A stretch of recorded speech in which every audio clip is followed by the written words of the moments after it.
investigative journalist to give us your view on what's the... State of journalism. What was it? That'll be a short talk. Looking forward to it. Okay, guys, so I'm just going to effectively introduce myself, and then I'm going to give you a bit of a breakdown of how I'm going to roll tonight. For those of you who don't actually know me, my name's Ben Vidgen. Depending on who you talk to, I'm a conspiracy theorist or an investigative journalist. I've written 4 books. This is probably my best-selling one. I wrote this in 1999 with Howling at the Moon. We did about 12,000 copies. It was on the bestsellers list for Whitcoulls, and who else was? Oh, the Sunday Star Times, where I had the pleasure of knocking Paul Holmes off number 4, and then we climbed all the way to number 2. What year was that? That was 1999, and pretty much when we did that, we were up there for 6 months, and we didn't get a single newspaper review apart from Metro gave us 1 sentence, and Alistair Thompson from Scoop gave us a really good write-up, but everyone else just ignored us. My main thing I was saying at the time, which I'll be touching throughout the speech tonight, was effectively saying that New Zealand had an organised crime problem. We had major, we were a major laundry machine for the washing machine. All my colleagues at the time were saying, oh no, there's no such thing as organised crime. There's no such thing as money laundering in New Zealand. And exactly where we are. 2006, I actually did a follow-up on that State Secrets one. The main thing was just to basically kind of do a catch-up of what we'd already been up to, but also in this book, I included a lot more photographs and company files, because I just wanted to make it clear to people that actually I wasn't just pulling this stuff actually out of my butt. And effectively, when you start to talk about things like the Paradise Papers, the Panama Papers, the Pandora Papers, a lot of that stuff is actually already mentioned in my book. They do the early on in the piece. I'm going to start the story basically in the 1960s. I'm just to quickly fill you in too. Aside from my books, I've been producing a magazine series called Deadline, which I've done for nearly over 20 years now. I've done over 800 copies of that, and we've had 2 million readers. I do a show on Sunday afternoons at 1 p.m. on Fresh FM called The Deadline Report. So if you enjoy tonight and you find that you want to actually get some more of my ravings or wisdom, depending on how you want to see it, then I tune you on to the Deadline Report. So 1960s, pretty much this story of privatisation, the US military-industrial complex's grip on us and where we're actually heading begins in the 1960s. And in this particular period, what you have is the Northern Hemisphere is looking at the South Pacific regions, which includes South America, Australia and New Zealand, and are real interested in our natural resources. So in response to that, the 3 governments, which were that particular period towards the late 60s, which would have been Whitlam in Australia, the Prime Minister Whitlam in Australia, Allende in Chile, and Norman Kirk in the 1960s, they basically proposed doing a South Pacific alliance. And the simplification of that story is that they were kind of going, we don't really want to sign with America and the Western alliances, we don't really want to sign with China and Russia. What we really want to do is just look after our own backyard and actually have our own thing kind of coming on down here. In the 1960s, the game really started to spin up a lot, because that's when you have the arrival of Jonathan Hunt and Hunt Oil. Basically, they were surveying the area down towards Southern Otago, the Great Southern Basin. They actually found buku amounts of oil, and this comes as no surprise to me. I had a book in my possession at one time called Oil Fields of New Zealand, 1905, written by H.D. Reid, and the opening paragraph of the foreword of the book says, New Zealand has more gas and oil than the entire Commonwealth combined. There was also a lot of interest in our mineral resources, so during the same time you had Hunt Oil, you had Consolidated Silver came down here. Muldoon got very friendly with them. In fact, most of their paperwork was done through his accounting office. And you also had the period from the 1950s and 60s of the surveys looking for uranium on the west coast, which is pretty much what they're now really interested in. And in terms of the uranium, what they are doing is they're definitely going into Barrytown, where they're actually going to be mining iron sands, which are not actually a problem until you start moving them and they become very radioactive. 73, the great idea to stop the Northern Hemisphere's expansion had a bit of a problem, but I'll just sort of explain a couple of things that went before this particular problem, which is Kirk at that time had done a couple of things as part of this defence against the Northern Hemisphere.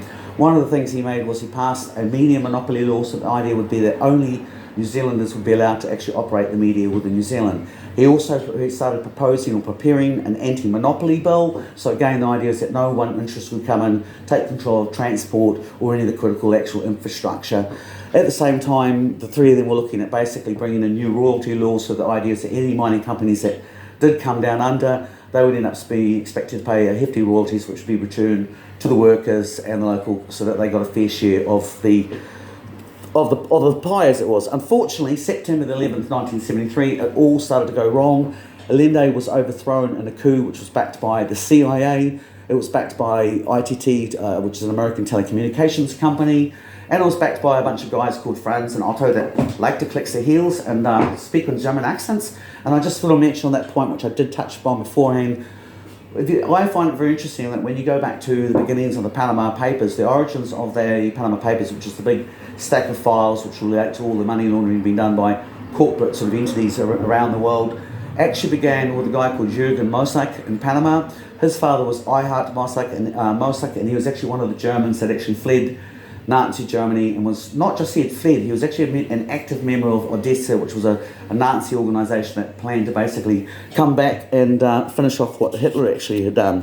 1974, poor old Norman Kirk dies. Now, the question I always get asked about Norman Kirk was he absolutely assassinated? The answer is I don't actually know. I know that the CIA were up to all sorts of naughty things around the world, not just in the Southern Hemisphere. I do know that the CIA contingents in the US Embassy in Wellington fled within about 24 hours of Kirk actually dying, and Bob Harvey, who's the president of the Labour Party, has always maintained that Kirk was assassinated. His counterpart is Michael Wall, who wrote a very, very good book called Museum Street. Museum Street is just a fictional account of what was going on at the time, but it's a collection of all the politicians and the inside rooms that were going on in the Beehive at that particular time. Very, very interesting book. So it's really worth reading just because it touches upon a few things which I'm sure you'll all actually be familiar with. The other thing about 1975 was the arrival of Piggy Muldoon, and with them came the New Zealand Business Roundtable. The New Zealand Business Roundtable is literally what it sounds like. It's a collection of big corporations, but it wasn't actually just New Zealand corporations, it was also American corporations. And today we tend to think the New Zealand Business Roundtable isn't around, and you'd be absolutely incorrect. It's now called the New Zealand Initiative. Generally what generally happens is the New Zealand Initiative writes these policy papers. They get slid towards local government New Zealand, which is actually not even, it sounds like it says local government New Zealand, but in actual fact, LGNZ was part of the process when Loginomics dismantled regional government from central government. It has a minister, but it doesn't actually have a ministry. Effectively, what you've got is a group of mayors get elected, they sit on the table, they're normally mayors that are backed by big business themselves, and when you actually go to the LGNZ website, you'll turn around, there's a big list of all the sponsors, and they're basically made up of critical infrastructure companies that are huge. You've probably never ever heard about them, but there they are right there in LGNZ, and no one's ever really discussed how they actually came about. Just before the Business Roundtable, of course, there was a little bit of a handover period between Kirk and Muldoon. You've got Rowling. Rowling actually dismantled the anti-monopoly bill that was being prepared, and he also turned around and he repealed the New Zealand media law. So things started to go pretty nasty around the 75 period. At that time, Hunt Oil had been, sniffing around and basically blowing big kisses towards Muldoon. He suddenly was no longer flavour of the month, and he was actually replaced by Ednon Khashoggi. When I spoke to Richard Kerr, who's a journalist for Radio New Zealand, he confirmed what I'd always largely suspected, which was the money that was provided for Muldoon to fund Think Big, which I'll get into in a second, was actually provided on behalf of Ednon Khashoggi through the the South LA Pacific Bank, SMPLA is actually how I always remember it, and that was the combination of Khashoggi and Rockefeller. Now, what basically Khashoggi turned around, and Ednon Khashoggi is a very important character to remember, and again, his importance in New Zealand is underestimated. Ednon Khashoggi was effectively the spokesman for the government of Saudi Arabia. It was his job to represent, whenever they were dealing with the West, Ednon Khashoggi was the guy that actually rolled out. You later hear him with things like the Iran-Contra affair and a few other little episodes. He was a bit of a ratbag, but he came down here in New Zealand and he said, okay, if you guys keep the oil in the ground, this is the time of Carlos days, and OPEC was trying to get the maximum dollars that they could possibly get. What we'll do is we'll give you the money for Think Big, and we'll also open our doors to foreign investment as long as you open your doors to foreign investment as well. So to give you a scale of this significance, which was what drew me into to begin with, was in 1973 the entire exports for the Middle East was around about $3 to $4 million. By 1980, New Zealand was exporting $400 million just to Iran for wool and dairy alone. Khashoggi in turn turned around and bought down here real estate, forestry, dairy. Again, his influence isn't really acknowledged, but just to give you one example, you've all heard of Travel Lodge, which then later became the Scenic Hotels. Well, Ednon Khashoggi was actually a third shareholder in that. So when he came down to Queenstown, Snoop, the local journalist down there who runs Mountain Scene, a man that I like to describe as having the eyes of an eagle, the ears of a bat, and the kindness of a hyena who's just found a bag full of hungry kittens. Very, very much an old-fashioned journalist, and he turned around and said, yeah, Khashoggi turned up, had a big leggy blonde and suit with him. And so, journalists at the time knew that he'd arrived, but they didn't really ask that particularly many questions because Muldoon was a very intimidating character at that particular time. And that was probably where we were also starting to see the slide in our journalism integrity. So we were no longer getting these hard-asked questions kind of being proposed to our prime ministers and leaders.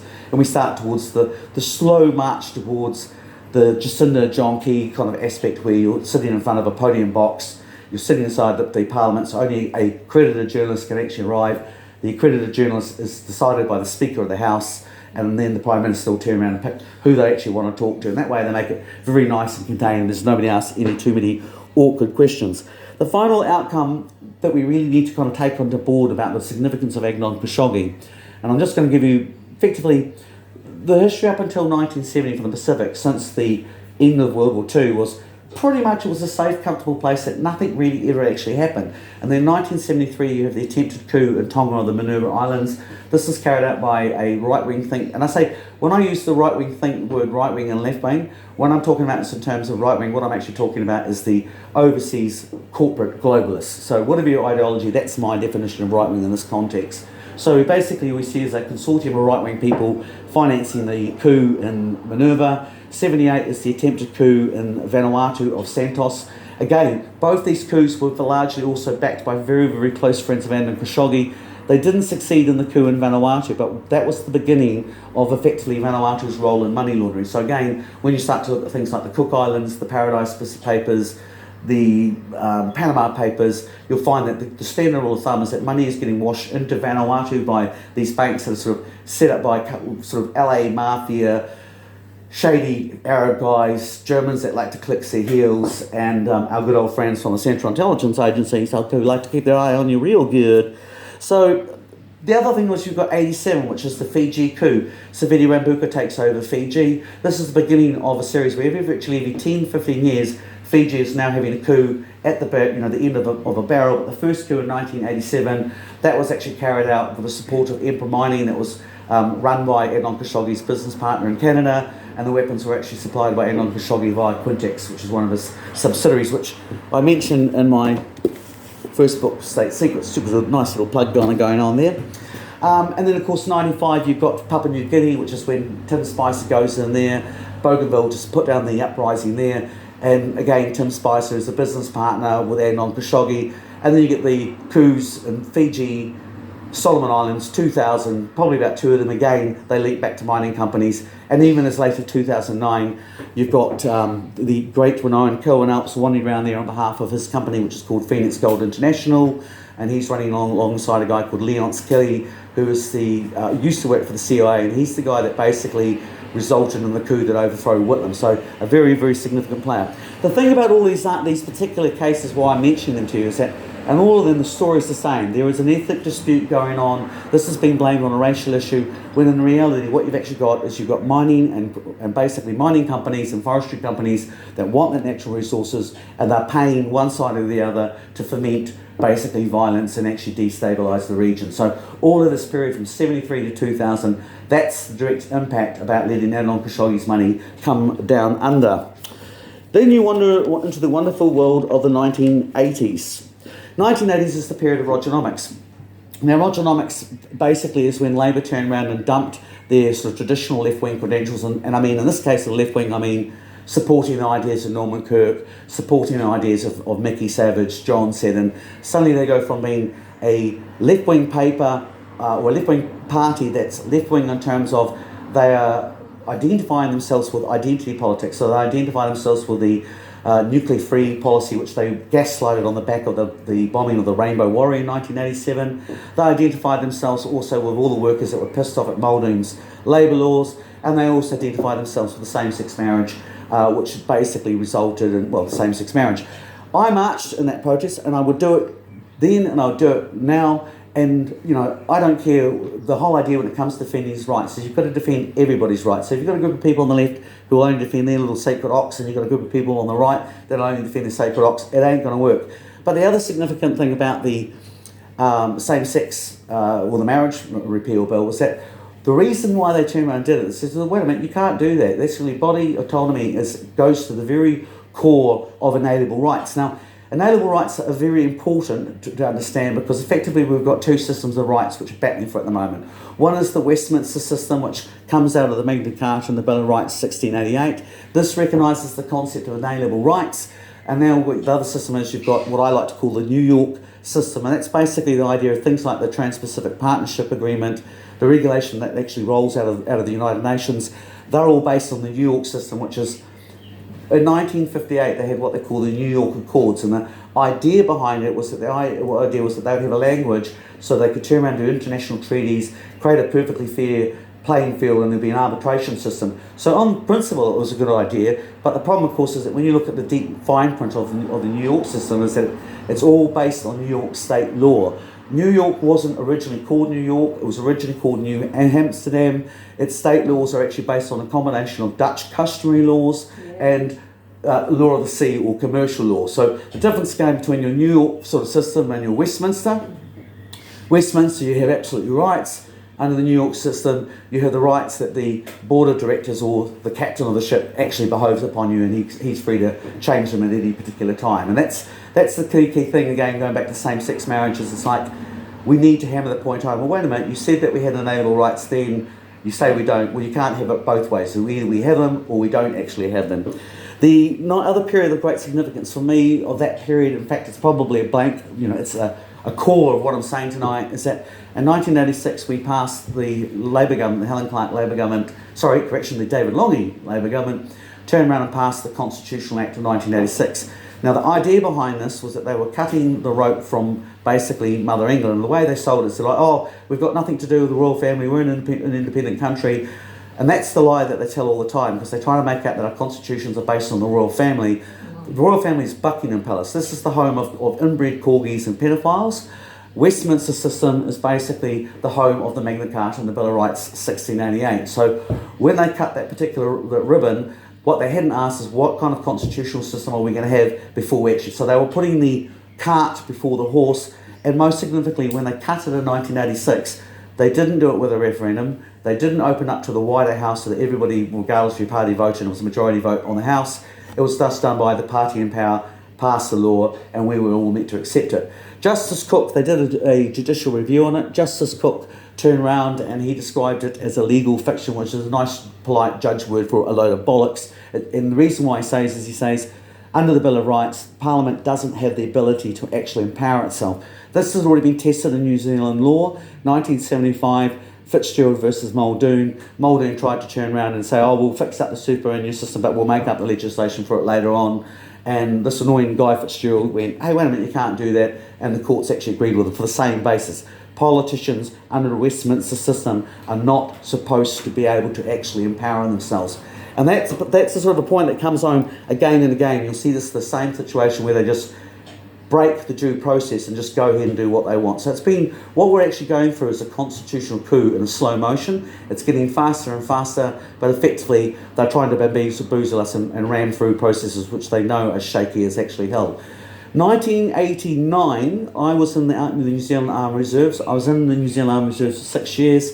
I wasn't a special forces or a high-ranking officer. I was what they call in the SAS, Saturdays and Sundays, in other words, the Army Reserves.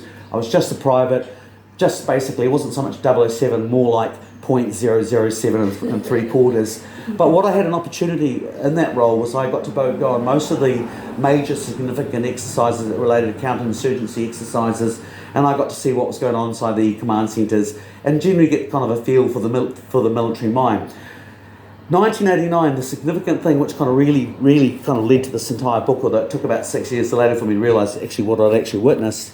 The exercise I attended was called Operation Golden Fleece. Operation Golden Fleece was held in the mineral-rich area of the volcanic plateau of around Taupo. It was up until that point the largest exercise that we'd actually had since World War II. And during the theory was that a bunch of superpowers which we weren't allowed to name, which was either Russia or China, but we just called them the Colchians, were causing trouble in the Pacific, and they were doing it for a bunch of basically a combination of professional criminal classes and ethnic groups which they referred to as rogues, racially orientated groups of unemployed ethnics. When I was researching the book, which was probably late 1990s, I actually came across a document which pointed out that the word rogue had actually not originated from the New Zealand Defence Department. It actually originated from an American company called Frost and Sullivan. They normally do think tank work for either the CIA, the State Department, or mining companies. And in their threat assessment of New Zealand, they said in the next coming decades, New Zealand will be destabilised due to this professional criminal class, which they refer to as rogues. And you'll see that kind of pattern of, you see it in a corporate paper and then it suddenly starts to slip into New Zealand policy time and time again, especially when we start to talk about things like special economic zones. Also, the very important of the 1980s was you had the America's Cup. Who can forget the America's Cup, which was brought to us by Faye Richwhite, the ratbags of the Wine Box Inquiry in 1995, which was again when the New Zealand public and even the New Zealand German media started to realise that maybe something wasn't all that great with our banks, that maybe there were some truth about these money laundering stories, but they generally put a big kibosh on it pretty damn quick. That was being investigated at that time by what they called the Serious Fraud Office. I love the Serious Fraud Office's name because they really are a bunch of serious fraudsters. When they began that operation, Warwick Reed was meant to be the first director of the SFO. However, about 2 weeks before he actually took up the job, or in fact it might have been a couple of days before he took up the job, he was cast away in handcuffs because it turned out that he was actually an agent for the Chinese triads, and the SFO hasn't really got much better since then. The add point to that as well is that during my book I had a chance to actually interview Keith Peterson, who was the chief investigator for the Justice Department, until they got scrapped because they were actually doing too good of a job. And he basically described that from the 70s onwards there was a group of people which were referred to as the Gang of 20. They were really the beginning of white-collar crime in New Zealand. And he said, we didn't know what the money was being laundered for, but he traced it basically back to Saudi Arabia. So again, the Saudi dollars keep coming on in. The 1980s under Rogernomics, of course, is best known for its period of the privatisation of public services, the sell-off of public assets, and there's a documentary out there. So if you take nothing away from what I say to you tonight, this is the point that I say to everyone. I don't care if you don't remember anything I say tonight, but go home and watch a documentary. It's called Someone Else's Country. It's made back in the days when TVNZ actually knew how to do a proper, bit of serious current affairs. It takes you through the periods of the 1980s Rogernomics, followed by Ruthernomics, and basically what it points out, it says the same thing that my grandfather. My grandfather was he was a forward observer for the artillery, and when he came back from the war, he set up his optometrist business opposite the New Zealand Treasury because he wanted to keep an eye on the bastards. And basically, what Someone Else's Country is saying is what my grandfather always said to me. He said, the level of debt which we've got ourselves into means it doesn't really matter which political party comes to power, whether it's National or Labour. Yeah. All they turn around and do is anytime they want to do something, they have to ask Treasury's permission. Treasury says jump, and they say basically how high. The interesting thing about that period too, because there's a name that you're going to hear time and time and time again for this once upon a time in New Zealand story, and that's the name of Stephen Jennings. So Stephen Jennings was basically the head of a group of guys with the New Zealand Treasury. They'd all been educated in the US, either at Harvard or at the Chicago School of Economics. They all follow these ideas which are called the Washington Declaration, which is the idea that public-private partnerships were a wonderful thing. The original architect of the public-private partnership, or the Washington Declaration, turned around and said, yeah, but when I was proposing it, I wasn't sort of really kind of telling the story of privatisation becoming partners with the government and having the money of the public partner funding it, and then the private sector taking all the profits. And so even the architect of the Washington Declaration years later actually sort of turned around and said that his idea had been bastardised. And that is actually a lot of what you find along the way, because when you look at the situation where the New Zealand Treasury said, I know, let's turn around and sell off the New Zealand Railways, the way the process was actually done was the two of the directors on that firm, the New Zealand Railway, they shortly left there afterwards and they went to work for Faye Richwhite Investment, the company that would actually buy the New Zealand Railway. And at the end of all of that period, after the Wine Box Inquiry, when the Faye Richwhites were sort of out as being a bunch of ratbags, Faye Richwhite disappeared off to Switzerland along with the ex-New Zealand Railway directors who made investment companies that never saw profits ever again.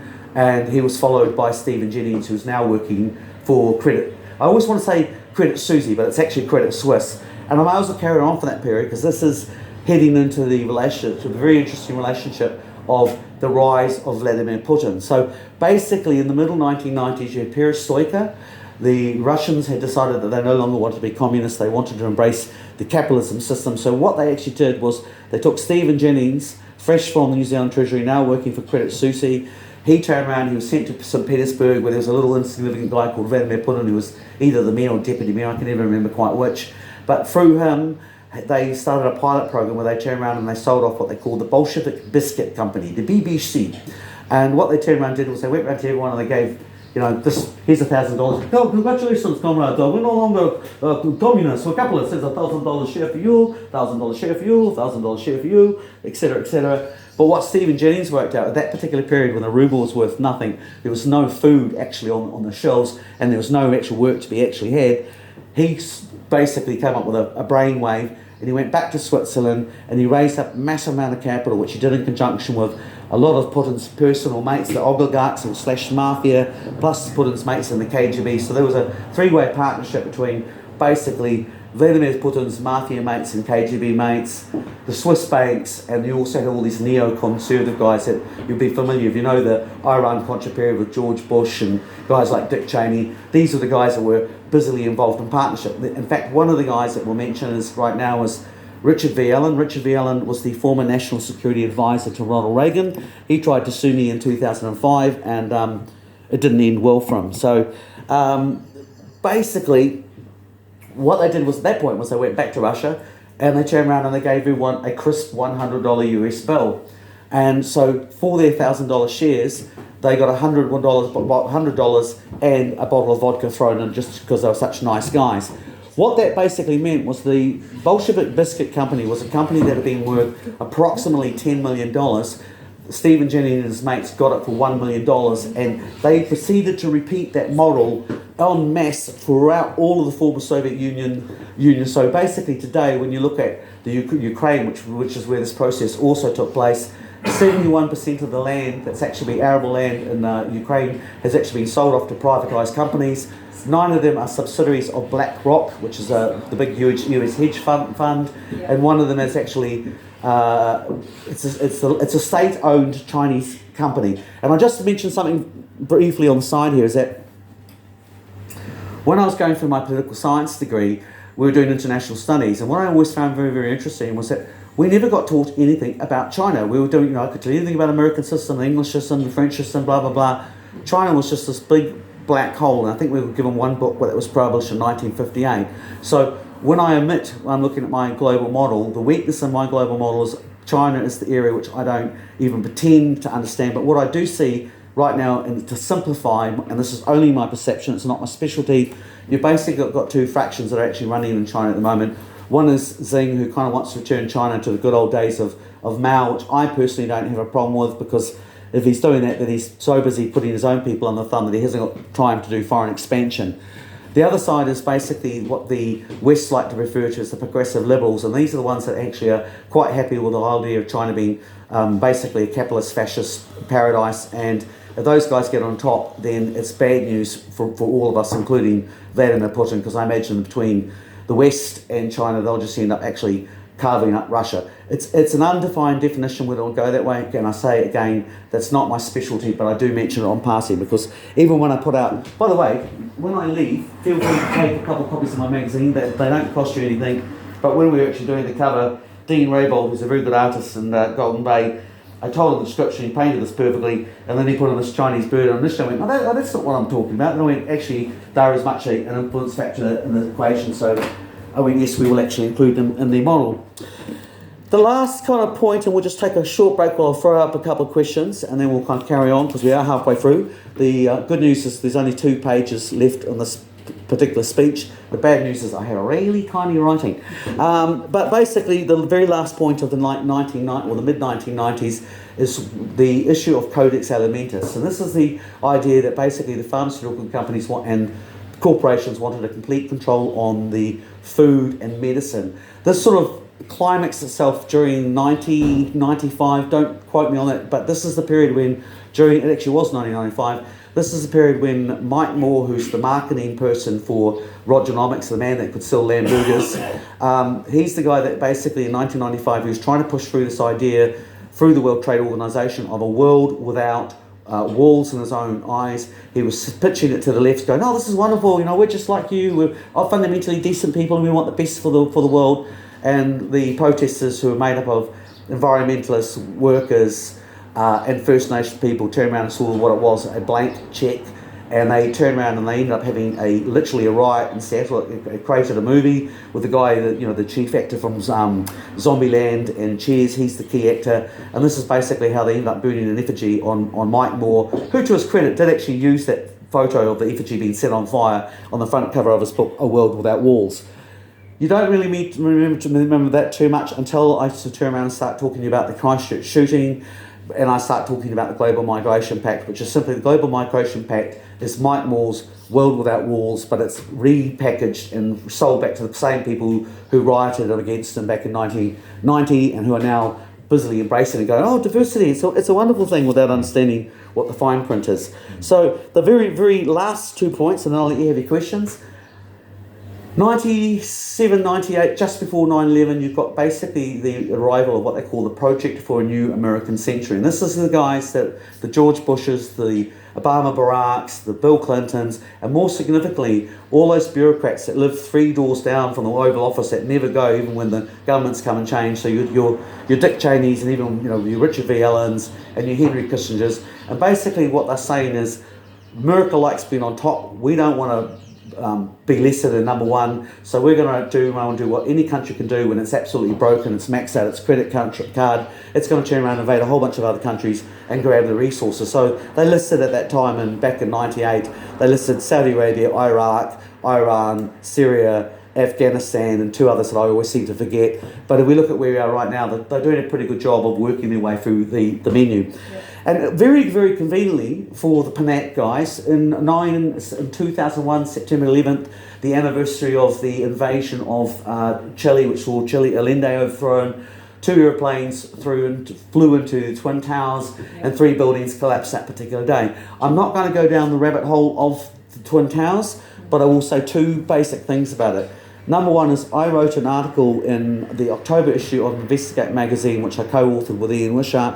The 3rd paragraph in that particular article, which was written on October 2000, basically turns around and says Osama bin Laden plans to use civilian airplanes to fly them in against targets against America. So when George Bush turned around and said, I had no idea that this was going to happen, my first-hand experience is that's bullshit, because I was one of about 800 English-speaking magazines and journalists who actually reported that story, and we did an original draft, go into it much deeper, and we were much more accurate. But Ian said to me at the time, nobody's going to believe us. That's So he cut it down to basically 1 paragraph, but it is actually there. If you want to actually go and reference it, the October issue, and the article's called Pacific Jihad. The other thing which I have slipped in, because it's 1 point more than I actually said, but I was working for Paso Dente at the time. In my other life, I've spent many times working in restaurants and hospitalities, and I was working alongside a guy called Norm Perret, who'd been in the SAS. We used to have a cup of coffee every morning, and I'd talk about what I'd seen on BBC, and he'd talk about what he'd seen on Fox, and we'd compare notes and then get on with our day. And he came in on, I think it was, I want to say July, I think he said it was July 12th. He turned around and said, I've been watching Fox, and Osama bin Laden is going to carry out this big attack. And I said, Fox is not worth the paper it's written on. He said, I checked it in with my mates, meaning his guys in the SAS, and they're all kitted up and they're ready to go somewhere. And I turned around and said, let's have a look if there's anything interesting in the paper. I opened up the Dominion Time at the time. I didn't think about any significance about the 1 full-page article which said West needs to be aware of Islam's mass games on West border or the effect there. Somehow I actually ignored that. What I actually paid attention to was the little 1-inch by 1-inch article on the opposite page which said that 30,000 troops in Syria had been pulled out overnight. I looked and went, well, that's an army that doesn't want to get in the middle. They know there's going to be a pasting, so they pull themselves back. And I said to Norm at the time, I said, it'll either be attacked in the Middle East against a US target, or it'll be in the US, and if it happens in the US, it'll be so big you won't be able to actually ignore it. So again, my point is, there was lots of evidence and chatter beforehand, so the idea that it was a big surprise is absolutely not true. The final outcome is, regardless of what your views are on 9/11, and I did actually have a chance to interview Glenn Carl, who worked for the CIA. He wrote a book called The Interrogator. Halfway through the show, I turned around to Glenn Carl, and I just wanted to see if the new friendly CIA were actually friendly. And I said, Glenn, what about the Twin Towers? Do you think that was investigated very well? He said, yes. I said, well, wait a second, mate. There's a 3rd building there that's not even mentioned in this 1,000-page appendix. And Glenn Cole turned around at that stage and his mask fell off his face and he screwed himself. I went, I got away. And I went, oh, actually, you're still the bad old CIA that we know and despise, and nothing's really changed. But what actually clicked, and this is conspiracy theory because I'm just giving an opinion, but what actually struck me at that time was I realised, I went, shit, Hillary Clinton is CIA. And if they actually got her elected, you would have had a CIA, literally, president working in the White House. The final outcome, however, is all we really need to know is that, number one, when they turn around and say, oh, conspiracy theorists and their crazy ideas about an inside job, let's break this down by the numbers. The crazy conspiracists said there were no weapons of mass destruction in Iraq at the time. We were right about that. We said that going into Afghanistan wouldn't change a damn thing. Well, we were actually right about that. We also turned around and said that the world wasn't going to become a safer place because of the war on terrorism. Well, we were right about that. And last but not least, now we look at Saudi Arabia. Every time Saudi Arabia doesn't behave itself, the White House does a knee-jerk response and then they say, oh, I think we might open the investigation into 9/11. The end outcome was that regardless of what happened, the military-industrial complex and certain families, including the Bush family and the Bin Laden, made a literal killing and civil liberties got kicked to the curb. So I'm just going to take a short break in the sense of I'm going to open it up for a couple of questions and then we'll carry on. Does anybody have anything that they want to quickly ask or slip in there?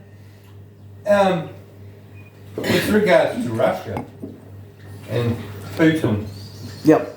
involvement, where do you think he sits in the globalist framework? That's actually a harder question than you think, but ultimately what I look at is the way it comes across to me is that Putin was originally quite happy to go along with the West. They were partners in crime. They ripped off their own people very, very, very well. As I get into in the second part, sort of the bromance comes to an end, right. And that's when basically Putin turns around and says, fuck offski, I can rob my own people very, very well. It's a bit more complicated than that though, because it deals, I think, as much to the issue of the Russian culture. And I've spoken to this with many people who've lived in Russia, are Russians, and they go, Russia doesn't like it when they actually have things to granite. They want a strong. Sorry. The Russians are not like the Western. They're not comfortable with democratic representation. They like the idea of a strong man, right. And I think Putin, in his own mind, is that strong man. So whether it's a case of he breaks a few eggs to make the omelette, and that's his vision, or he's actually there's a second part of this agenda which is yet to play out. I sit on the fence on that particular one, but ultimately what I say about politicians, all of them, is just remember, how can you tell when a politician's lying? Their lips are moving, and I don't care what the rapper or the lolly is. That's generally actually how it rolls out. Does anybody else go once? No, nice. Go three. Okay. So the outcome in terms of 9/11 from New Zealand was was very, very immediately. So the main thing about 9/11 was that, first of all, we started to drift back into the ANZUS circle. We started having very, very close relationships with the US intelligence apparatus, and we never really had a public debate about that particular process. Are you talking about Five Eyes here? I'm moving into the Five Eyes area. So Five Eyes comes a little bit down the road, but in 2002, basically what you see is the beginning of this is a series of legislation passing, which effectively starts with the Terrorism Suppression Bill, which basically means the Prime Minister now can define who is a terrorist and who is not. So there's no real checks and balances being removed from basically who's an enemy of the state. The Prime Minister doesn't like you, tough luck, that's how it rolls. And a practical example of how that actually played out was when they had the scare about whether or not 1080 activists had put 1080 in milk powder, John Key turned around, effectively labelled the 1080 activists a terrorist organisation. He called on the SIS. It was the very first time the SIS had ever actually been involved in a criminal case. And when the outcome of that was Richard Kerr was eventually busted. And now Richard Kerr famed to claim, apart from being making pesticides and trying to create a product that would rival 1080, he also makes designer drugs for the Hells Angel gangs, which then get sold to Auckland's major media characters and Auckland political figures. But we'll just skip along and move along from that particular one. 2003 is the beginning of the Foreshore Act. So this is when Helen Clark passes the Foreshore Act. This is what Labour itself turns around and calls a black chapter in Labour's history. And effectively what they've done is they've taken away the Queen's Change, the ability for us to access the foreshore for any Kiwi or Maori or Pākehā alike. And they've turned around and at that point, they took it away with the intention of supposedly giving it to the Maori.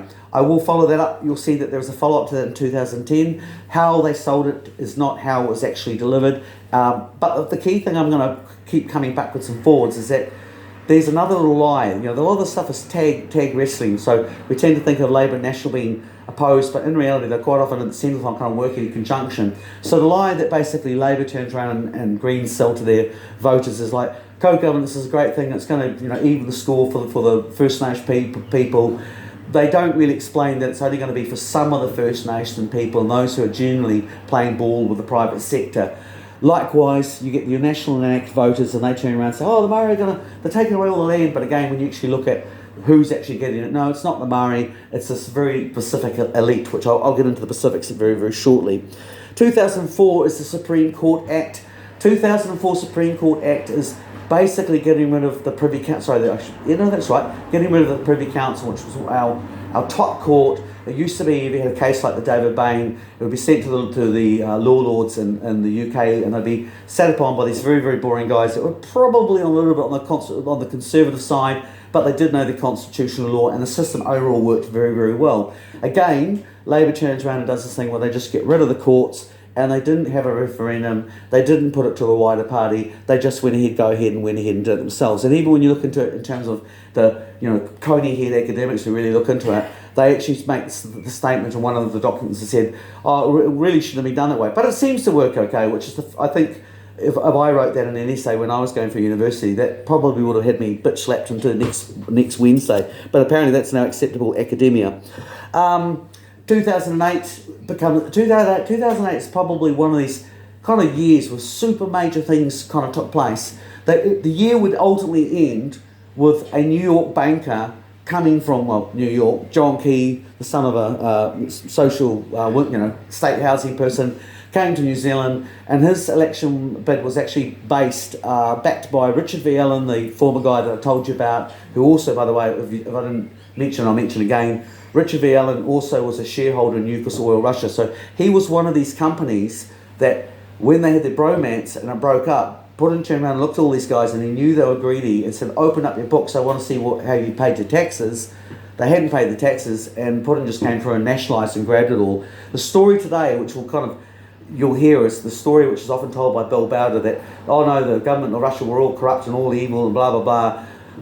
If you read the article by Der Spiegel on Bill Browder, it rips Bill Browder completely apart and points out the fact that Bill Browder was as equally a scumbag and probably more than the Russian actual government. Does it mention Khodorkovsky as well? I honestly, off the top of my head, I can't. No, it's not a name. Browder and Khodorkovsky were integral in exactly what you're talking about. I know quite a bit about it. There's probably a lot of names. I tend to focus on the New Zealand orientation, so there probably are names. And for me, it's as much a learning process as for anybody else. The other thing thinking about 2008 is you turn around and you see that there's a photo I saw in the Sunday Star Times, and it was Helen Clark, and she's shaking hands with a guy called Tony Texera, who, if you've ever seen the movie Blood Diamonds, Tony Texera is a mining magnate in West Africa. Very, very interesting, because from my role of investigating arms trafficking, what we saw is all the weapons basically went into the Balkans in the 1990s, largely backed by the same guys. When they were kicked out, things started looking, shady for them in Russia. They all pulled out and they went to West Africa, which is what we also find with Stephen Jennings, was that he didn't get kicked out of Russia. He was allowed to leave with his loot because he got on relatively well with the Putin administration, and they couldn't find anything actually on him. But he set up shop in West Africa, and he's doing the same model, which he's doing in New Zealand, everywhere he goes, which is basically carving up the infrastructure, snapping it up. In West Africa, mostly what they've done is they've built these huge smart cities, and it's worked very much like the idea of building super efficient coal burners. So they build these things, and then as soon as they actually switch them on, the local populations discover that they don't have enough middle class people to actually run them, and the end result is they go into debt, and of course Jennings owns the debt as well as the companies that are building the infrastructure, so he ends up clicking the ticket 4 or 5 times around the way. Yeah. The other thing about that particular time when you've seen that meeting going on with Tony Texera and Helen Clark is this is during the Taupo A1 series, which was actually sponsored by the Emirate governments, who also largely sponsored the America's Cup series. So 2 years beforehand, in 2006, I rang up all the newspapers, all the TV stations, and said, hey, you guys need to check out these 2 Russian Antonovs that are flying into New Zealand. These are their serial numbers. They've been implicitly involved in trafficking in weapons, both to terrorist groups, to warlords, and the US military. the year before in Shannon. They were going to be arriving at this particular time. And the way I sold it to them was, huge Antonov planes owned by this guy called, linked to this guy called Victor Bout. There'd just been a movie about Victor Bout called The Lords of War. It was actually made by a New Zealand producer, Andrew Nichols, and nobody in the media land were absolutely interested at all. And what I discovered much, much later on was when those planes took off from New Zealand with America's yachts, cups and boats in them, they would fly on their way to Spain, stop off at Saudi Arabia. Inside of all of those boats, they were using encrypted technology systems, and these encrypted technology systems have turned up in Liberia, they've turned up in Afghanistan, they've turned up in Rwanda, they've turned up in Sudan, all in the hands of basically terrorists and warlords that are effectively waging wars. So in return for oil and forestry and diamond rights, they're getting the money to buy arms, and they're using equipment made in New Zealand to make sure that no one's listening on them when they actually bring these planes actually in. The whole of America's Cup really needs to be properly scrutinised, because what you've actually got is a revolving door. A lot of the technology that goes into America's Cup also used in the military industry as well. So whether that's for materials which move faster and lighter, or technology which can be used for encrypted technology, there is a very much a military component to the whole yacht building thing as well, which we never actually talk about. I'm going to talk to you a little bit later on about Rocket Lab, but if you go up to Auckland, their factory is right next to where the America's Cup is, and literally there was a revolution of staff amongst that particular lot. 2008, when that was all going on, the next thing that happened was Helen Clark, the famous socialist, turned around and she tabled the Trans-Pacific Partnership Agreement. You'll hear more about the TPPA. The key thing about the TPA is its clauses inside it, which are the investment state settlement dispute clauses, which allow corporations to sue governments. And give you an example, Uruguay using a different, not the TPA, but a similar system. They turned around and protested against mining companies that were polluting their water. The arbitration system found them in breach of the right to make a profit for the corporation, and Uruguay got sued 50% of its GDP. So this is what Helen Clark brought to the party in 2008. And then the same thing happened in 2008, was New Zealand suddenly turned around and said, I'll tell you what, let's increase your economic exclusion zone, so it's now about 15 times the size of Mike Hoskin's ego. So in practical terms, what that means is it stretches all the way up to Tonga, virtually all the way up to Tonga, virtually all the way down to Antarctica, halfway out towards Chile, halfway out towards Australia. So what that basically means is that in terms of our economic exclusion zone, 94% of our country, as sovereign territory, is now underwater. The final punch to all of this was that Helen Clark got awarded the top job working for the United Nations Development Programme. The UNDP would be apologists for the Saudi Vision 2030 program. Vision 2030 was sold on the idea that if they put all this money in and support towards Saudi Arabia in terms of increasing their brain, intellectual, their education aspects, their technological aspects, what they would turn out is they'd become a more democratic country. They would be more they'd have more gender equality, and they're just generally all around to be nicer people. It was a nice idea, but then Jamal Khashoggi got chopped up on the floor of the Turkish embassy into tiny little pieces, and his crime was exposing that Vision 2030, which was actually supported by Lockheed Martin, the same people who had actually bribed Richard V. Allen and Adnan Khashoggi during the 1970s, its real purpose was to basically make the Arab nations leading developers of smart weapons and bioweapons. So those three countries as well, which they Vision 2030, which is Qatar, one of the is an extremely long list for state-funded terrorism. So does the Emirates. So does the Saudi Arabia. The Emirates, of course, are famous for the Prime Minister of the Emirates, who's the CEO of Air Emirates, the chief sponsor for the America's Cup. He actually kidnapped both of his daughters, one off the streets of London, the other one off the high streets in India. He's got a no-fly zone around his White House in London. So that's Helen Clark, the ambassador for the America's Cup idea of gender equality. Of course, they also turn around, those three countries financed the Christchurch call after the Christchurch shooting, and that was put through by the Helen Clark Foundation, funded by basically the Emirates, Qatar, Saudi Arabia, and the tech companies from PayPal.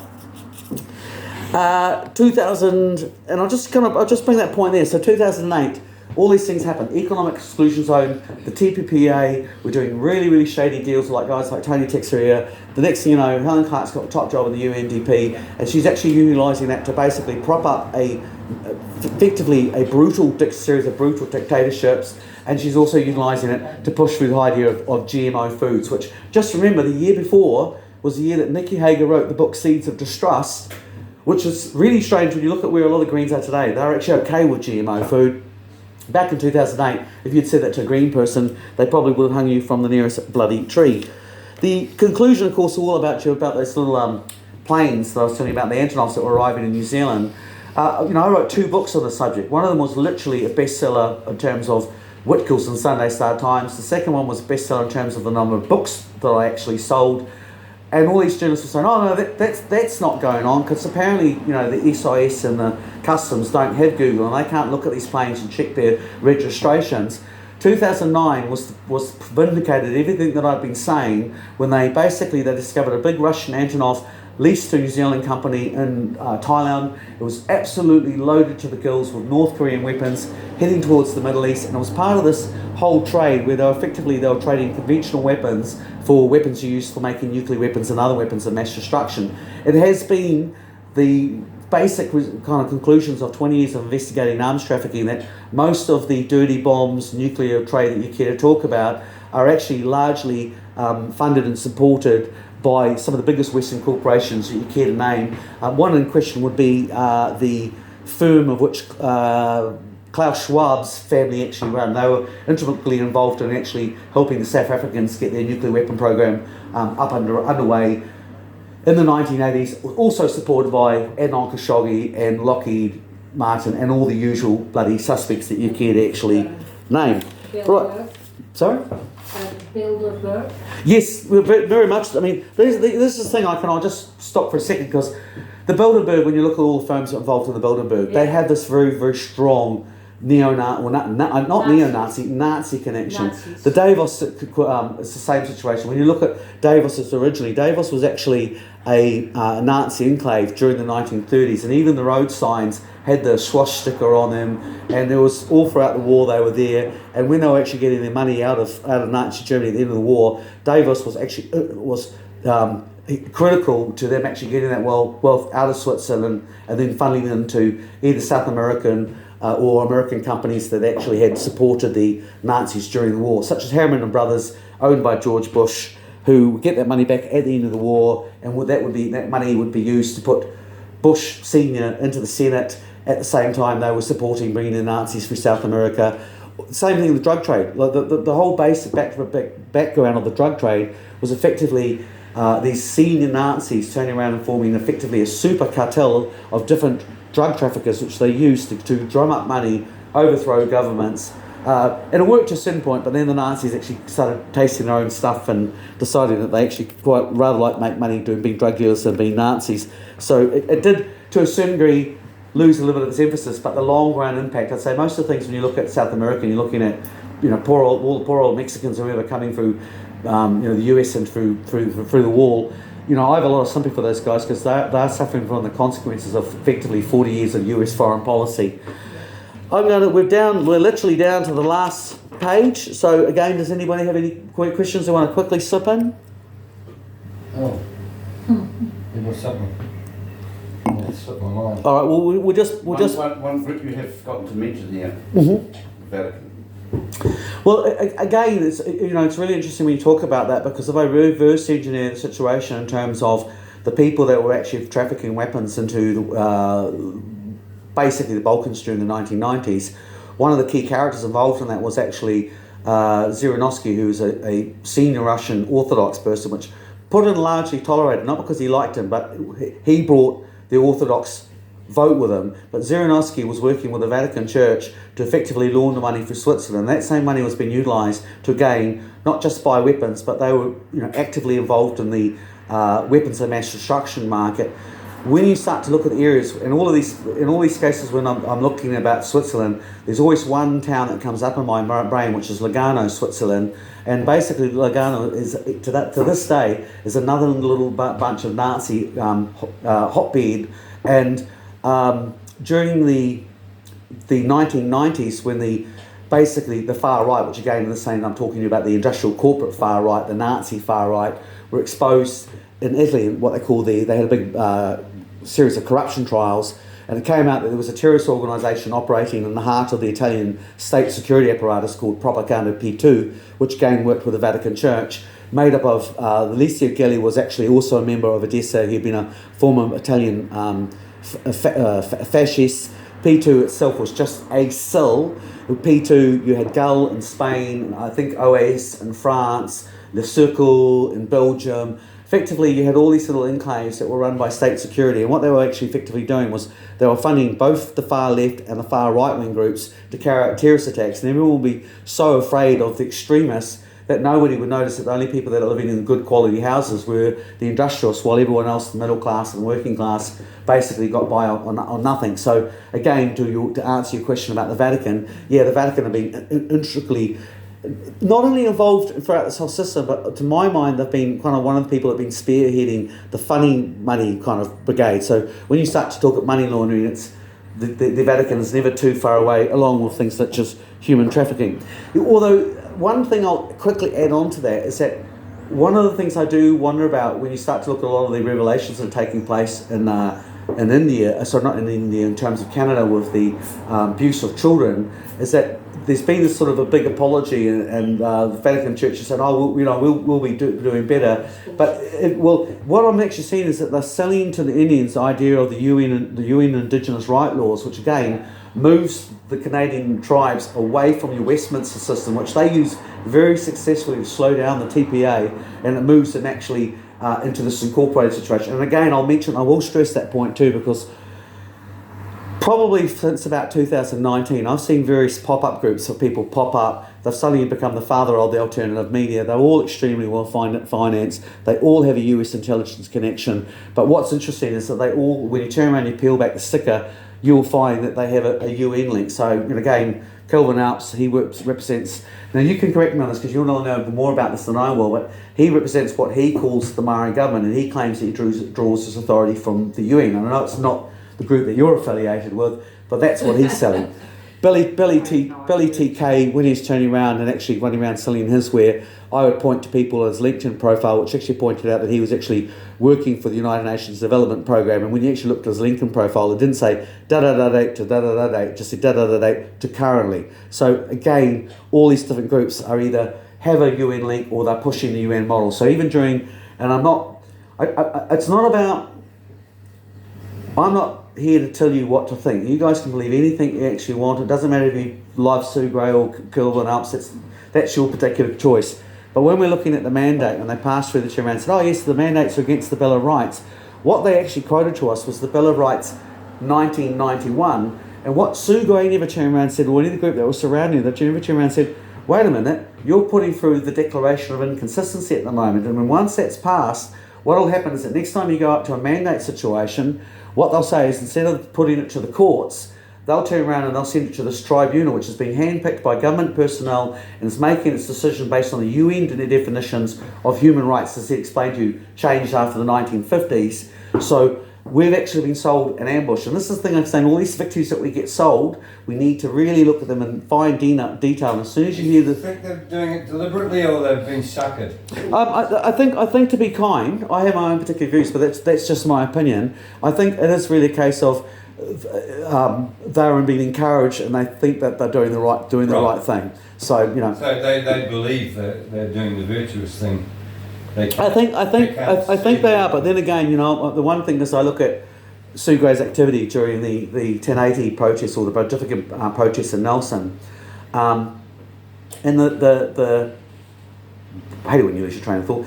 When she turned around and did that, was what she also did was her partner Alan Simmons brought in the International Tribunal of National Justice. And now this is made up of people. It's got David Steele, formerly of the CIA, who was telling people that children were being kidnapped and sent to Mars. It was made up of people that had fake degrees. These are people that their only real purpose seemed to be to make the 1080 activists look like a bunch of dingbats. Yeah. And what I find very interesting, again, when you look at a lot of the CIA connections, is the way that I look at it is that after the 1970s, the CIA took a real hammering because of the Church Committee and because of the Kennedy assassination. So one of their directors set up this organisation called the Association of Former Intelligence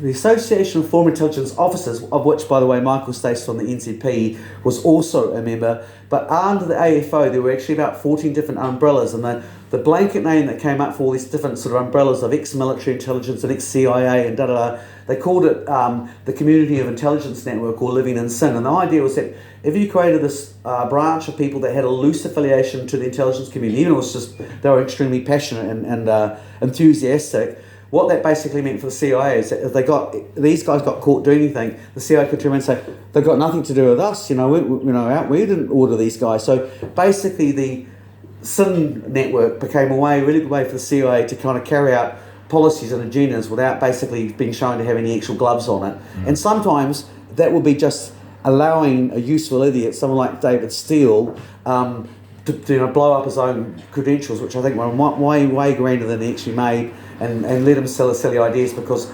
again, hand and foot with the Living in Sin's idea was that they had an idea which they borrowed from an interrogation network, which is loosely referred to as Alice in Wonderland. So when you hear people talking about going down the rabbit hole, what that's basically about is the idea is that you infiltrate an organisation, and they might have, say, value X over here, and they're in they've infiltrated the organisation. It is normally an environment where things are very changing very rapidly, and the people that are actually infiltrating seem to be relatively sympathetic, they've got good resources, and so you're naturally drawn towards them. But as the process goes through, they keep changing their values, just a little increment at a time. So you start off with value X, and then you end up basically, you have a whole bunch of people who've got now values that you wouldn't have associated with those groups to begin with. So again, a lot of the grassroots, that sort of stuff that's happened during COVID and after the Christchurch shooting, it's often referred to as being right-wing, extremists, but that's bullshit, because if you actually look at Wellington, nearly 45% of the people that were Wellington were either previously voted Green or Labour, and really what they were just expounding the idea is that people like me, who old-fashioned punk rocker anarchists with admittedly a bit of an ex-army service twist, that are just doing, I'm just saying the same thing I did in the 80s, and I haven't really changed my spots too much. So, that carries on that viewpoint. 2010, to get back to on target, because we're literally down to the last page of it. 2010 is when we see John Key carries on what Labour did with 2003 with a foreshore. So now John Key and Peter Sharple, who are forming this lovely little bromance, turn around and say, we're going to give the land back to the Murray, but they don't. What they actually do is they give it back to the iwi. So effectively, if you also look at it in conjunction with, at the same time they did that, John Key tried to pass through a thing called the Murray Land Reform Bill, and if that had been successful, it would have meant that the only people who could control Murray land would be the people that were on the board of directors on the Incorporated Society. If you were Hapu'u Whānau, you would actually, your opinion would mean nothing, and the whole hui culture just being killed in a pen stroke. The other thing tying into that whole situation is that's when we turn around, we see Rodney Hyde introduces the Act, which begins the beginning of water privatisation. So he passed through an Act that turned around and said that local councils can tender their water out for management by private companies, and the tender could be up to 35 years. I'll fast forward just on that one point alone, because they do work hand and foot. Now we see the opposite. Now we see back in 2010, all the Greens and the Labour protesting against Rodney Hyde's bill.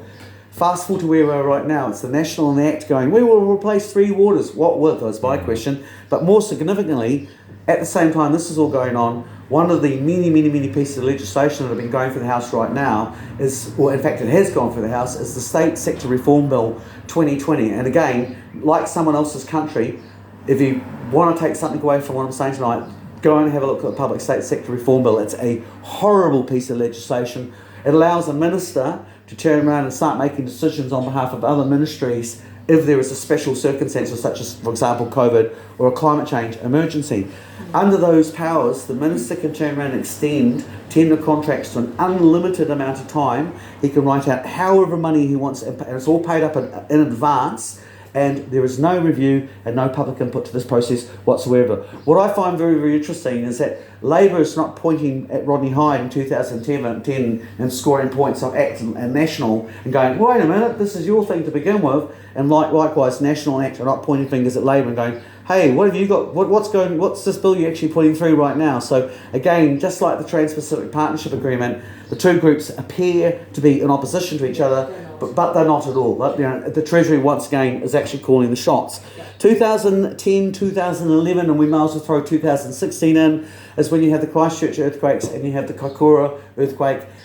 These provide opportunities for what I call opportunity by crisis. So what I've discovered very much is the planning behind these events, which are working lockstep, have become very adept at seeing when an event takes place that's going to grab people's attention. While everyone's looking at that particular event, they're using them normally to pass through various legislation that people otherwise would have a very public discussion. So, for example, Sharon, I think you were telling me about the Agenda 2030 was passed through Kaikoura at that particular time, or in fact just beforehand, but instead of what... Agenda 21 you mean? Yeah, so the Agenda 21 was passed through before, and instead of us having a proper discussion about that, the events took place, which meant that everyone was talking about something else instead.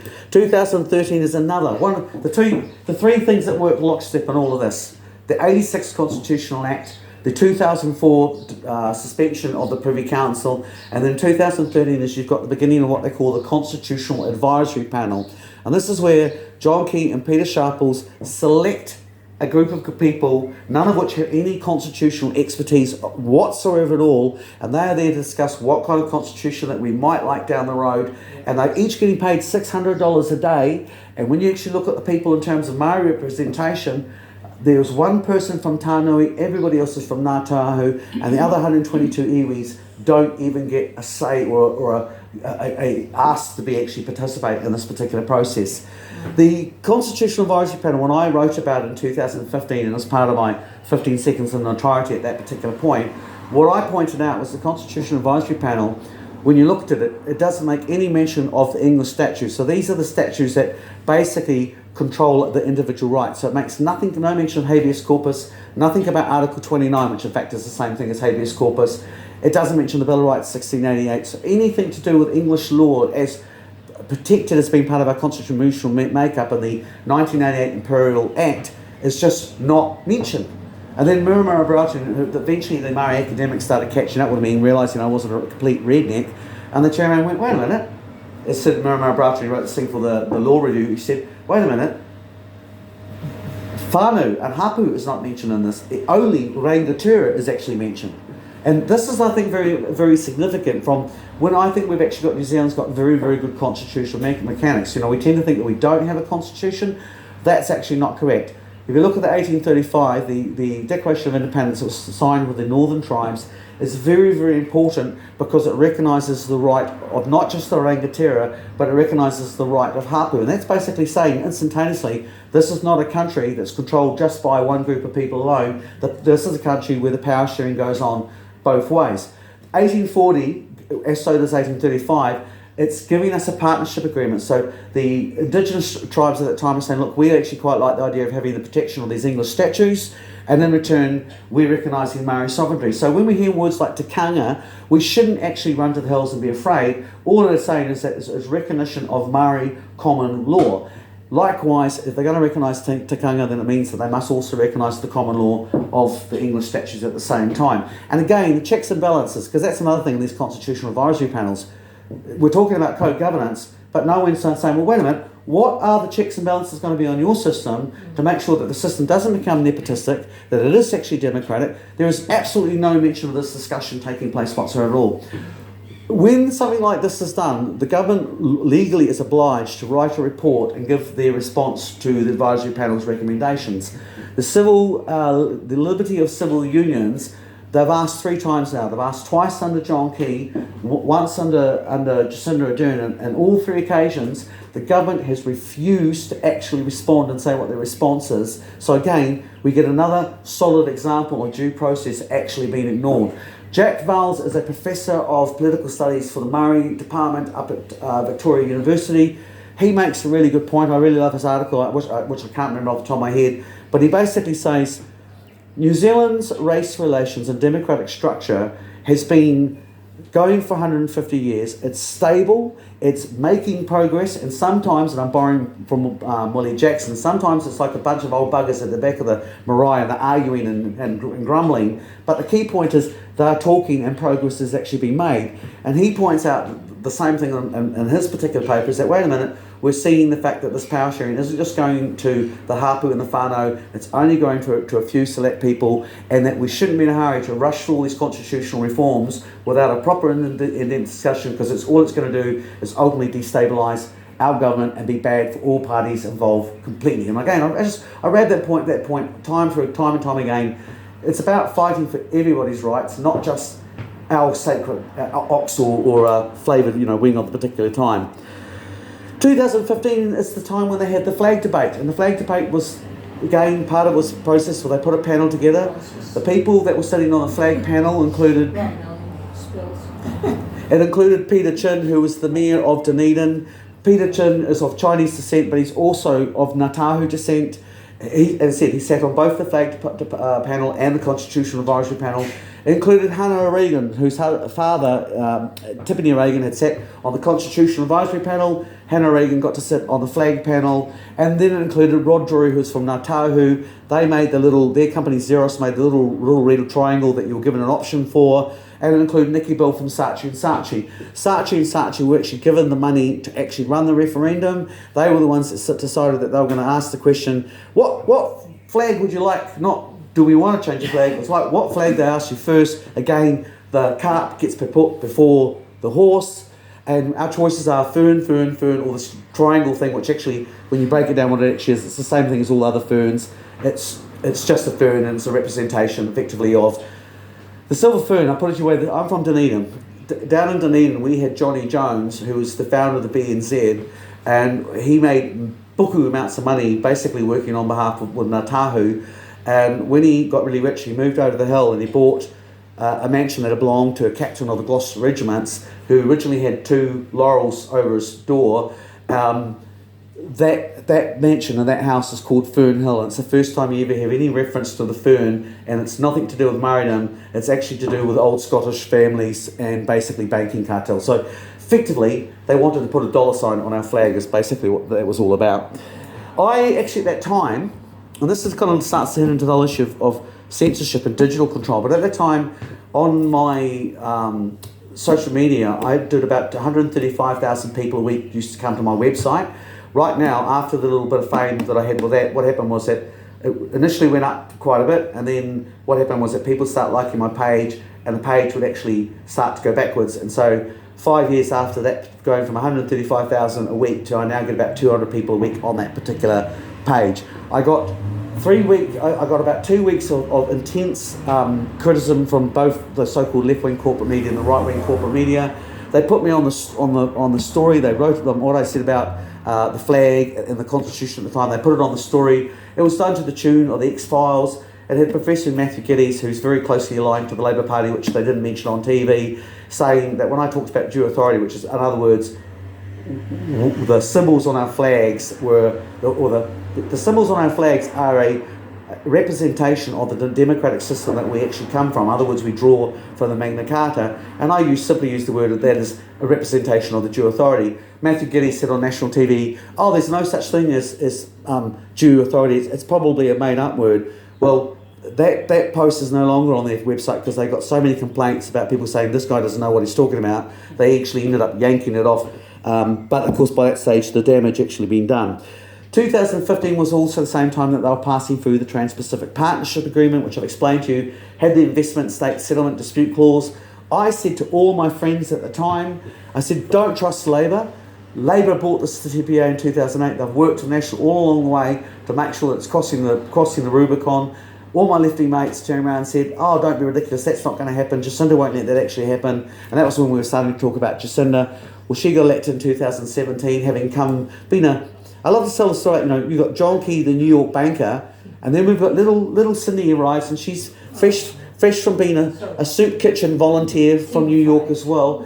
Well, when we say she was a soup kitchen volunteer, what we actually mean was she worked for the Robin Hood Foundation, who, if you put $1 into the Robin Hood Foundation, if you're part of the club, you'll get a $44 rebate. They are in the game of charity. They're a charity scam on an international conglomerate level. And when she was going to get married, the marriage that we're no longer allowed to talk about, she was going to get married at Cape Kidnappers, which is owned by John Griffin, who founded the Robin Hood Foundation. And his best mate is Julian Robinson, who's the Wizard of Wall Street, and he's the guy that John Key partnered up with the idea of bringing billionaires to New Zealand so that they could use this as a bolt hole. So these are two guys, are very, very buddy-buddy, and when you actually look at the wedding, it's pretty much all would have been made up of the inner sanctums of both the left and the right. So it's all one big bloody facade at the end of the day. There was also, we were told that there would be no mass, John Key assured us there'd be no mass surveillance, and he also told us that the cheque was in the mail, and don't worry, he'd had a vasectomy. 2015 and 2017 is the period of when you start to see the US really starts to ramp up. In 2011, they've arrived in New Zealand. They're doing exercises up in Linton. They're training the New Zealand Army in counterinsurgency and riot control training. Between that period is at the same time you turn around and see the New Zealand Army start getting equipped with riot guns, which only shotguns, which are only really useful for the jungle or when you're going to plan to use them as riot guns. It's the same period that you see the New Zealand police start to buy up in mass riot equipment and all that stuff. The contractor for that is, again, Lockheed Martin, who are now also actively involved in the Pacific. They want to get into deep sea mining.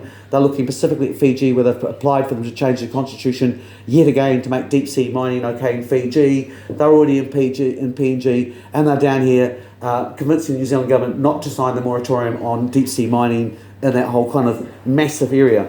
That area of Bukhara, they started holding all these big military exercises, and they held them from the area from Hari down by Franz Joseph all the way up to Taranaki, and they operated under two major exercises. One was called Katapo, one was called Koru. Both these exercises operated off an existing war game scenario, which was called, basically painted the picture of these two little islands. One was called Alperia and another one's called Bakaria. They represent an area that was once rich and prosperous. Because of hard times, they're now suffering and they need foreign investment. So what they start to ask for is the idea that there's going to be a special economic vision. Now, just like Operation Golden Fleece in the 1980s, where I noticed that the New Zealand military is starting to use terminology from mining companies, the term special economic vision actually owes its origins in 2010 to the New Zealand Institute, which is now headed by Stephen Jennings, and they're called special economic zones. In 2016, the national government indicated that they were very, very keen on special economic zones. And in 2018, special economic zones started to go into the regional councils in terms of they'd study them for feasibility studies. A special economic zone is an area where they can literally circle this area and say, in this area, the environmental laws go out the window. In this area, you don't have to worry about worker safety. In this area, you don't have to worry about scab labour. The locals won't accept the wages. You can just bring in foreign workers. The environment laws get chucked out the window. And basically, whether you're a greenie or you're a miner, special economic zones are just like something from straight out of Sleeping Dogs. It's like, I got my eye on you real good. 2019, the Christchurch shooting, and again you have another situation where you've got an opportunity that could be seized from crisis. So the key thing that I get, there's a long list of things that actually happened during the Christchurch shooting, but the one I like to point out is just before that took place, we find out that Leanne Dessel and her husband Rod Davidson, who both have very, very interesting links to the Peter Ellis case, turn around and they get caught that Rob Davidson is actually taking money from the Chinese. The Chinese are putting money into Leanne Dessel's election campaign, and the Chinese in question are Ocean Cloud that want to buy the bottling water of Canterbury, which the Labour government is absolutely quite actually happy with. Similar thing actually happened up in Auckland with Waikato, with they call it Wairera Water or a river. The people that were in charge at the top of the food chain actually people that disappear into the US, that kind of Richard V. Allen shady LA crowd. But the next level strata below that are all made up of these shady Russian guys. So you've got Alexander Kuzmanov, who's come from the UN. He's been working for the New Zealand Government Ministry of Health. He's now in charge of Waikato strategic planning, specifically water. In another lifetime, Alexander Kuzmanov wrote a book called Biological Warfare. He's actually a KGB biological weapons specialist.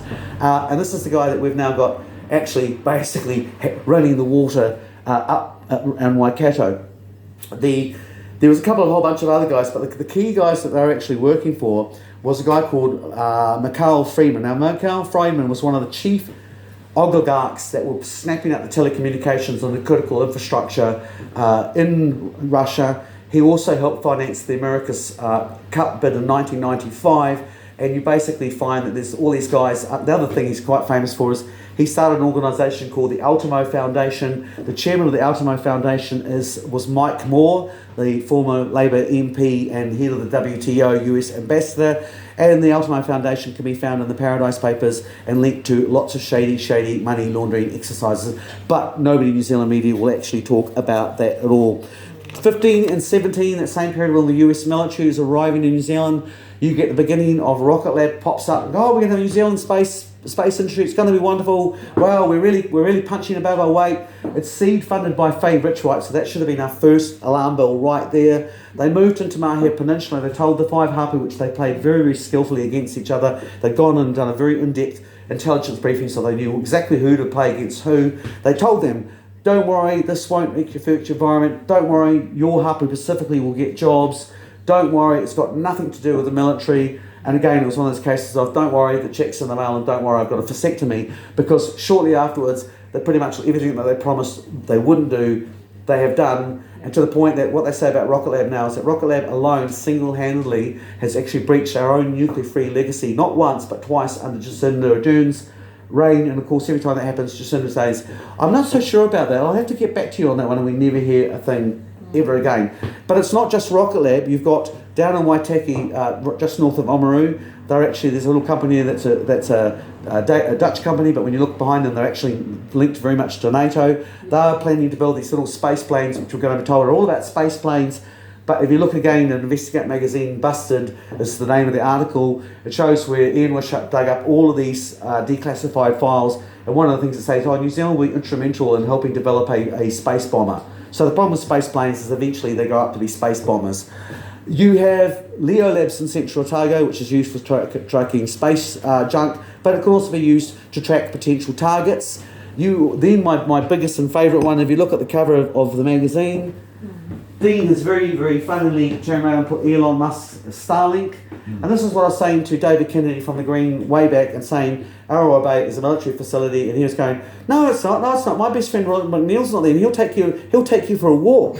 Well, if you follow Owen Welks, who was a great peace protester of the 1980s, he pointed out most of the Kiwis that were doing academic work on behalf of the US military in the 80s never knew what they were doing. Everything was so compartmentalised. They had no idea what the military implications were. We now have the war happening in the Ukraine, and basically the most significant bit about Starlink is that as Starlink passes over Ukraine, it does three things from a military perspective. And by the way, Starlink is completely funded by the Pentagon as well. So that's another minor point there. But it does three things. It carries out reconnaissance. It collects photos. It listens into chat. It gathers all that material. It targets systems, so it can target for conventional weapons, or it can also potentially target them for nuclear weapons if it decides to. The third and most significant thing in the conflict for Russia is that the Starlink system is it's essential to the cracking of the Russian Defense Communications Network. And if they can crack that, what they can do is they can actually cut Putin off from his nuclear weapons. The Russian nuclear weapon systems kind of a little bit different from the Americans. In America, they have the president puts his key in the thing, and he alone fires off all the nuclear weapons. That's simplification, by the way. But in the Russian system, what they do is they turn around and they go, even remember the Politburo gets so many nuclear batteries, which he's put in charge of. The Politburo members can't launch the nuclear weapons without the support of the president's codes, but the president has his own nuclear weapons, which he can launch without the need of the rest of the Politburo. So if they can cut Putin off from his own nuclear weapons batteries, they can respond, fire a tactical nuclear weapon wherever they actually want in Russia, look at the generals and say, regime change. And the generals continue to hesitate. They just keep doing this until the generals finally realise that they can't fire their nuclear weapons, and the Americans could. And that's the whole race that I see, is that Putin effectively wants to tank the Western economy and make it so that the West doesn't have a stomach for war.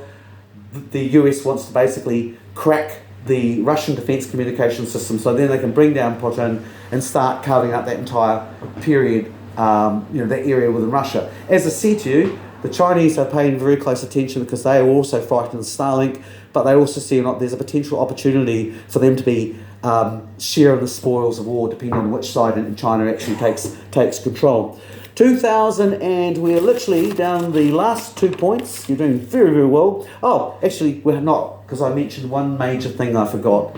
COVID came along, and yet again we have another situation where opportunity provides itself for crisis to be seized for opportunity. The 5 things that I see that happened during COVID was obviously the water situation got escalated. I'd actually been writing about that from 2015 onwards because I started noticing things like the Hamilton system where Alexander Kuznetsov was actually in charge of the Waikato water. That actually got hacked and discharged waste into the water. There were fires down in Dunedin. They were specifically with areas where the major water reservoirs were. And I started seeing all of these things happening. And I said to a friend of mine online, he said it to me, he said, oh yeah, they're going to sell this idea that councils can't actually control their own water and that it needs to be looked after by private companies. And that's exactly what basically took place. You have the rollout of 5G, which is just significant alone because this 5G is going to be the backbone of AI and artificial intelligence. General James Jones, Supreme Commander-in-Chief, National Security Advisor to Obama, basically says that 5G is critical to the West's idea of continued dominance. So that's that PNAC concept all over again. That ties in, of course, with Starlink, which I've just explained to you. And then there is also geospatial mapping. So one of the things I noticed during COVID was a lot of pilots started complaining because they were seeing these planes doing these really crazy flight patterns all over the place, and eventually the paper turned around and were curious enough, and they asked what's going on here, and they said, oh, these guys are doing geospatial mapping that's essential for society. And that question asked, the media didn't turn around and say why. Now, geospatial mapping, if you don't know what it is, it's complicated and it's simple. Luckily, I'll give you the simple version.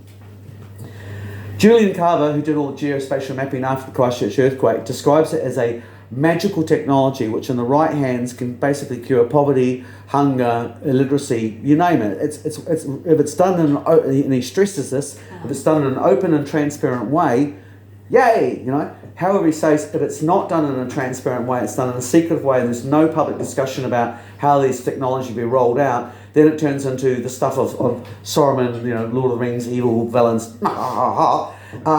Now, which way is it going to go? Well, I'll put it to you this way. Julian Carver in 2017-18 was abducted off the streets of Christchurch. He was taken to a mental hospital. He died in the mental hospital of supposedly suicide. 5 years later, his family do not know why he was abducted or the circumstances behind his suicide. And that, I think, should be a screaming alarm bell for all of us. Of course, the other thing that happened in that period was the beginning of what we're seeing right now, which is the digital passport. And all I'll say about that is that during COVID, all of the Five Eyes countries actually passed it through. They passed it on within 2 weeks of each other. The wording is almost identical, word for word. And add a little note that I note to that is that the current Prime Minister of England, it's his father-in-law that actually created the social credit system, which has been rolled out in both China and actually in India. So again, it goes back to the situation about China. There is 2 ways for China to go. One is into a Cold War situation where we end up with Xing, or the other one is a corporatized China that just jumps on board and becomes part of this, corporate ravaging of planet actually Earth. In 2020, Paul, and of course the other thing was the state sector reform, which I told you about before, and that's to do with the water tenders. There's actually a whole bunch of legislation that was passed during that 2020 COVID period to now. Normally, if you've got insomnia, as you sit there and you watch the Parliament being passed on TVNZ at night time, it's got about 6 acts, and after a while it just starts looping around and you fall asleep. At the moment, if you go online to Parliamentary Services, you'll see there's about 6 pages now of different legislation which has been passed through. It includes laws which allow overseas companies to actually control food and medicine regulation. It includes laws which prohibit protesting at sea. And remembering, we're now 94% of our economic exclusion zone is now underwater, so we're not allowed to protest in 94% of our country, our sovereign territory.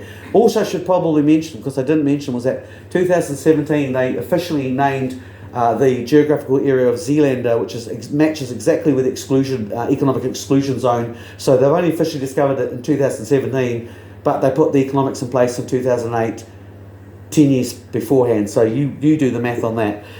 2020, or in fact, just before August, Paul Buchanan, who is an analyst for the Department of Defence, he then worked for Auckland University, he turned around, and I like Paul, but he does tend to kind of play to the room. But what he did turn around and say is, he says, if New Zealand enters into a full military alliance with the US, you need to be really carefully, because if it's a full military alliance, all that's going to happen to you is that you're going to turn into the USA and the USA's corporations bitches. And I would point out to you in August 2008, so 3 months ago, we signed a thing called the Memorandum of Space and Disaster released with the American government, which is an extension of the Memorandum of Understanding of 2012.